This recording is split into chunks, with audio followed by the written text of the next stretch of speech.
Today's supercars have changed drastically in the last 30 years. We're going to cover replacement tips for today's luxury hot rods next.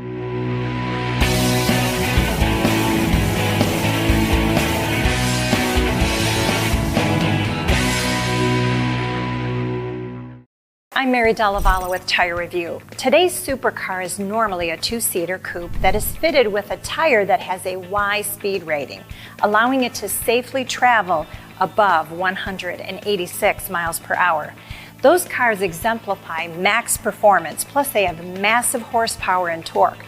So when a customer drives their supercar into your lot for a set of replacement tires, get to know how they're using it to best recommend a tire with the proper handling, comfort, and ride quality they've experienced with the OE tire or their last tire purchase. You should recommend at least a UHP summer tire to customers to accommodate their driving environment and driving tendencies.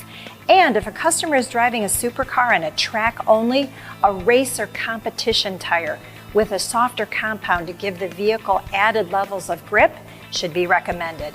Supercars have a higher output than regular passenger cars, and many of them are rear-wheel drive. Applying low-grip tires to these vehicles can cause the vehicle to slip, leading to limited performance and potential accidents. Overall, when choosing the proper replacement tire for supercars, you should concentrate on speed rating, grip, and fit, noting that these supercars are equipped with larger diameter wheels. I'm Mary DellaValle reporting from the Tire Review Continental Tire Studio at Babcox Media. Thank you for watching.